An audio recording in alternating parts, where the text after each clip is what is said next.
जब तक जीवन में सत्संग नहीं मिलेगा तब तक विवेक नहीं हो सकता। विवेक उस ज्ञान को कहते हैं जिस ज्ञान के द्वारा सत असत, उचित अनुचित, ग्राह्य त्याज्य का हम भेद समझ सकें, उस ज्ञान का नाम विवेक है। दूध और पानी को अलग कर सकते, तात्पर्य ये हुआ। विवेक का मतलब अच्छे बुरे के भेद को हम ठीक ठीक समझ सकें, इसका नाम विवेक है। और ऐसा विवेक सत्संग में आकर के ही प्राप्त होता है। बिना सत्संग के विवेक की प्राप्ति नहीं हो सकती। बिनु सत्संग विवेक न होई।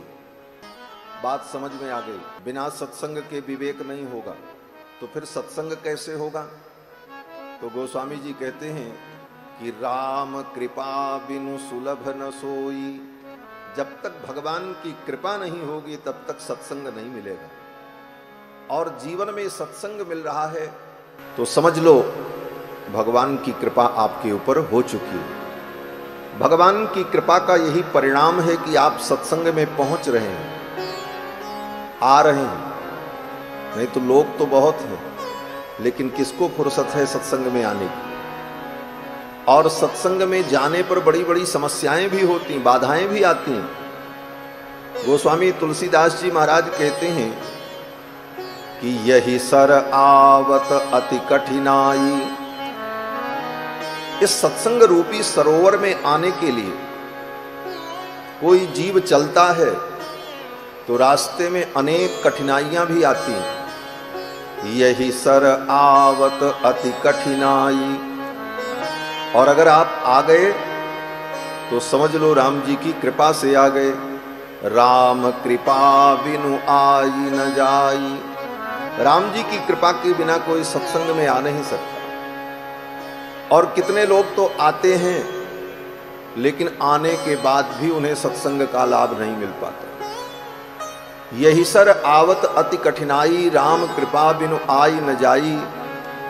और जड़ता जाड़ विषम उर लागा, गयौ न मज्जन पाव अभागा। गोस्वामी तुलसीदास जी महाराज कहते हैं कि कुछ अभागे प्राणी ऐसे भी होते हैं जो सत्संग में पहुंच तो जाते हैं जिस किसी भी प्रकार से, लेकिन वहां जाने पर उनको जड़ता का जाड़ा लगने लगता है। जड़ता जाड़ विषम उर लागा, गयौ न मज्जन पाव अभागा।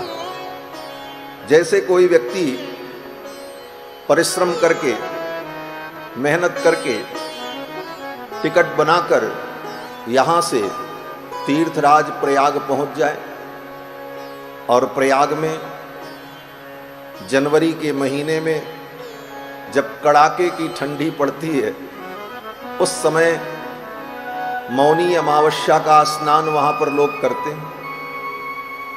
और वहां जाने के बाद उसको जाड़ा लगने लग जाए और फिर हिम्मत न हो कपड़े उतारने की तो जा करके भी स्नान नहीं कर पाते। उसी प्रकार जड़ता जाड़ विषम उर लागा, गयौ न मज्जन पाव अभागा। जो अभागे प्राणी हैं वो सत्संग रूपी सरोवर तक पहुंच तो जाते हैं, लेकिन अज्ञान का जाड़ा उनको इतना पकड़ लेता है कि उनका मन उसमें डूब नहीं पाता, डुबकी नहीं लगा पाता। तर्क कुतर्क से बुद्धि उनको विचलित करती रहती है और सत्संग रूपी सरोवर में वो स्नान नहीं कर पाते। और अगर आ गए और सरोवर में डुबकी लगाई, भगवान की कथा में अपने मन को स्नान कराया, तो समझ लो वो बड़भागी है। भगवान की उसके ऊपर प्रत्यक्ष कृपा बरस रही है। यही कृपा का परिणाम है।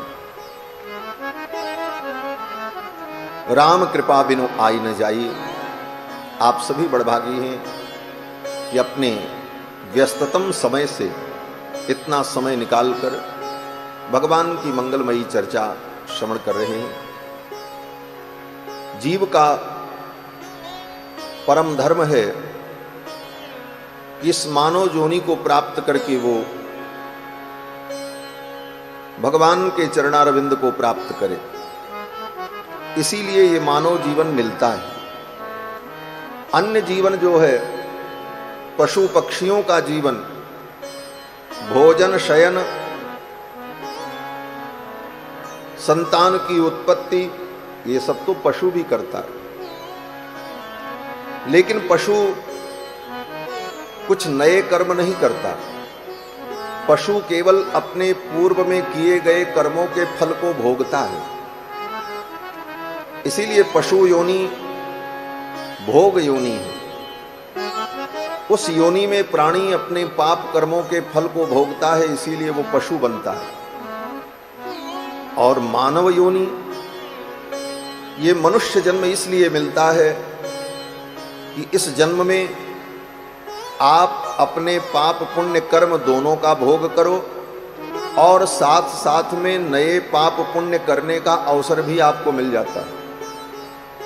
और इसके साथ साथ मानव जीवन में यह भी अवसर मिलता है कि तत्वबोध प्राप्त करके, ज्ञान प्राप्त करके, भगवान के चरणों की भक्ति करके संसार सागर से तर जाओ।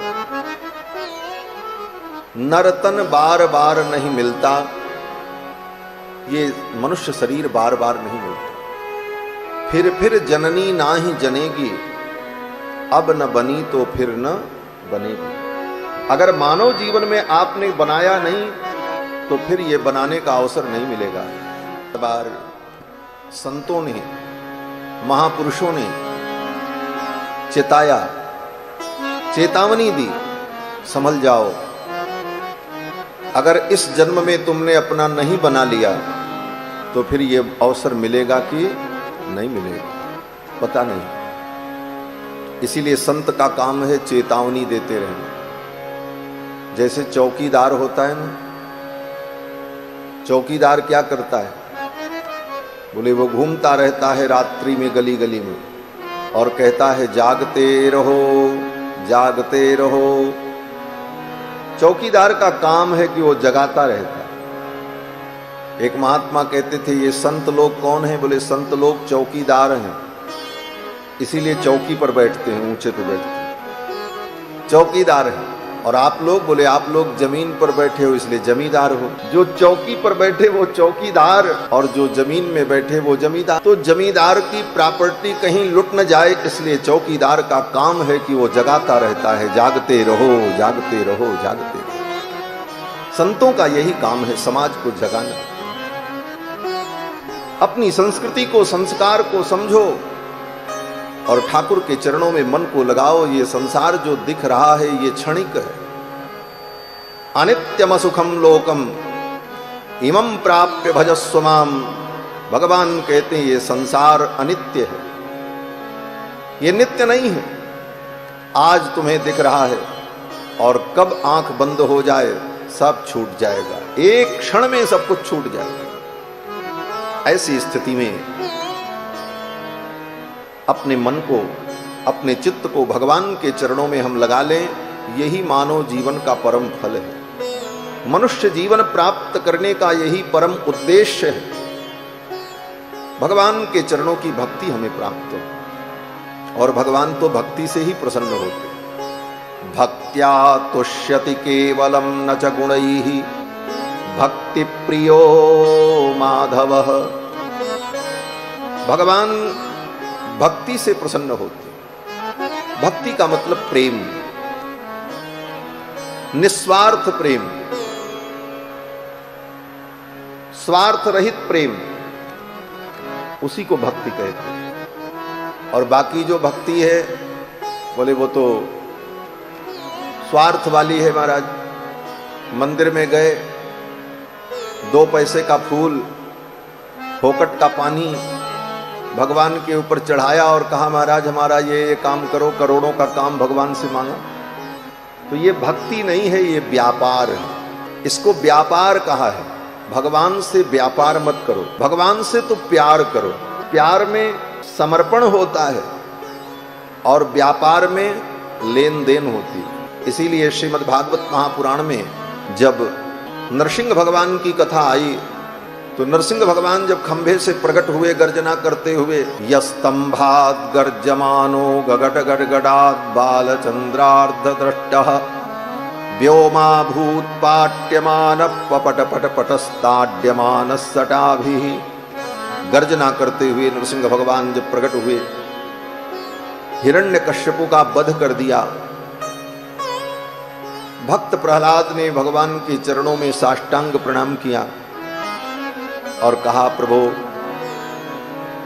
आपके चरणों में मैं प्रणाम करता हूं, मेरे ऊपर कृपा करो। तो भगवान बड़े प्रसन्न हुए और भगवान ने कहा, प्रहलाद वरदान मांगो, क्या चाहिए। आज मैं प्रसन्न हूं तुम्हारे ऊपर, ऐसी विषम परिस्थिति में भी तुमने मेरा भजन नहीं छोड़ा। इतने दुख आए तुम्हारे ऊपर लेकिन तुमने मेरी भक्ति नहीं छोड़ी। तुम्हारे इस समर्पण से मैं प्रसन्न हूं, वरदान मांगो, क्या चाहिए। यहां तक भगवान ने कहा, कुछ भी मांग लो, कहो तो आज मैं तुमको ब्रह्मा बना दूं। हाँ, ब्रह्मा जी को आवश्यक रिटायरमेंट दे दिया जाए, उनको सेवानिवृत्ति दे दी जाए, तुमको ब्रह्मा बना दे। कहो तो भगवान शंकर का जो पद है, भगवान शंकर को भी सेवानिवृत्त कर दें, उनका पद तुमको दे। इससे बड़ा पद और क्या हो सकता है, जो मांगो। लेकिन भक्त प्रहलाद ने क्या कहा। भक्त प्रहलाद ने भगवान से कहा, प्रभु यस्त आशीष आसास्ते न सभृत्य सवई बणिक। जो आपसे कुछ मांगता है वो आपका भक्त नहीं होता। खारिज कर दिया प्रहलाद जी ने। प्रहलाद जी ने कहा, जो भक्त आपसे कुछ मांगता है वो आपका भक्त नहीं है, वो तो व्यापारी। देने वाले को न पता हो कि इसको क्या चाहिए, इसके लिए क्या अनुकूल है। और भगवान बोले, भगवान तो सर्वज्ञ हैं, उनको सब कुछ मालूम है, तुमको क्या चाहिए, कब चाहिए, कैसे चाहिए, कितना चाहिए, कितना जरूरी है, कितना जरूरी नहीं है, ये सब भगवान को मालूम है। अगर भगवान से हम मांगते हैं तो इसका मतलब है भगवान की सर्वज्ञता पर हमको भरोसा नहीं है। भगवान अगर सर्वज्ञ हैं तो उनको सब कुछ पता है, हमारा हित किसमें है, हमारा हित कहां है, ये भगवान को पता है। इसलिए भगवान से तो मांगने की जरूरत नहीं। मांगना है तो भगवान से केवल दो चीज मांगो बस। क्या मांगो। बोले भगवान शंकर ने जो मांगा वो मांगो। भगवान शंकर ने क्या मांगा। बोले जब राम जी का राज्याभिषेक हुआ अयोध्या में, सभी देवता भगवान की स्तुति करने के लिए आए, भगवान शंकर भी आए। तो भगवान शंकर ने कहा, प्रभु आपसे मैं कुछ मांगना चाहता हूं। भगवान श्री राम ने कहा, मांगो। तो भगवान शंकर ने, इसका मतलब यह है कि रंगनाथ जी में और राम जी में कोई अंतर नहीं है, राम जी ही रंगनाथ हैं और रंगनाथ ही राम जी हैं। भगवान शंकर कहते हैं, बार बार बर मांगहूं हरस देहु श्री रंग, पद सरोज अनपायनी भक्ति सदा सतसंग। दो चीज मांगा, हे प्रभु आपके चरण कमल की अनपायनी भक्ति मुझे मिले और मुझे सदा सत्संग मिलता रहे, यही दो चीज आप हमको दे दीजिए। भगवान से भगवान शंकर ने भक्ति मांगी और सत्संग मांगा। तो भगवान से कभी मांगना भी है तो यही मांगो, हे प्रभु आपके चरणों की भक्ति मिले और सदा सत्संग मिलता रहे, संतों का संग मिलता रहे। और संतों का संग मिलेगा तो सब कुछ प्राप्त हो जाएगा और भक्ति जीवन में आएगी तो सारे सद्गुण आ जाएंगे। यस्यास्ति भक्तिर भगवत्यकिंचना सर्वैः गुणैः तत्र समासते सुराः। वेदव्यास जी कहते हैं कि जब जीव के हृदय में भगवान की भक्ति आ जाती है तो जितने देवता हैं, एक एक गुणों के जो देवता हैं, वे सारे देवता अपने गुणों के सहित उसके अंदर आकर के निवास करते हैं। यस्यास्ति भक्तिर भगवत्यकिंचना, जिसके अंदर भगवान की अकिंचन भक्ति हो, सर्वैः गुणैः तत्र समासते सुराः, सारे गुणों के सहित देवता आकर के उसके अंदर विराजमान हो जाते हैं। उसे किसी गुण को पाने की जरूरत नहीं पड़ती, अपितु गुणों के अधिदेवता ही आकर के उसके अंदर प्रतिष्ठित हो जाते। ये भक्ति की महिमा है। तो भगवान से भक्ति मांगे। और क्या मांगे। बोले सत्संग मांगो, हे प्रभु बार बार कृपा करो, सत्संग मिलता रहे। पद सरोज अनपायनी भक्ति सदा सत्संग। सत्संग तो सदा मिले, बार बार मिले। क्यों। बोले सत्संग मिलेगा तो सब कुछ मिल जाएगा। मति कीरति गति भूति भलाई, जहां जब जतन जहां जेहि पाई, सो जानब सत्संग प्रभाऊ, लोकहु वेद न आनो पाऊ। इस संसार में मति कीर्ति गति भूति भलाई जिस किसी ने भी पाया तो सत्संग के द्वारा ही पाया। इसलिए भगवान से यही मांगना चाहिए कि बार बार हमें सत्संग मिले, और संतों का संग मिलेगा तो आपकी जो बिगड़ी है वो भी सुधर जाएगी। श्री कबीरदास जी महाराज कहते हैं, संतन के संग लाग रे तेरी अच्छी बनेगी। संतों का संग अगर मिला तो कभी आपका नुकसान नहीं होगा। गोस्वामी तुलसीदास जी महाराज कहते हैं, साधु ते होई न कारज हानि। कभी साधु से संत से कार्य की हानि नहीं होती, कोई नुकसान नहीं। ये संसार सपना ही है, ये अपना नहीं है, ये सपना। भगवान शंकर कहते हैं, उमा कहूं मैं अनुभव अपना, सत हरि भजन जगत सब सपना। ये सपना, और सपने में कितना भी परिश्रम करके राजा बन जाओ, जागने के बाद कुछ नहीं, और सपने में सब कुछ लुट जाए उसके बाद जागने के बाद कहीं कुछ नहीं। यही संसार है। इस बात को अगर आप समझ लें तो दुनिया में कहीं कोई कष्ट है ही नहीं। न कुछ नुकसान में दुख है, न फायदा में सुख है। सुख दुख से परे होकर आनंद में डूब जाएंगे। यही संतों की मस्ती है। संतों ने इसी आनंद को अनुभव किया। मस्त राम मस्ती में आग लगे बस्ती में कोई फर्क नहीं। ये संतों की मस्ती है।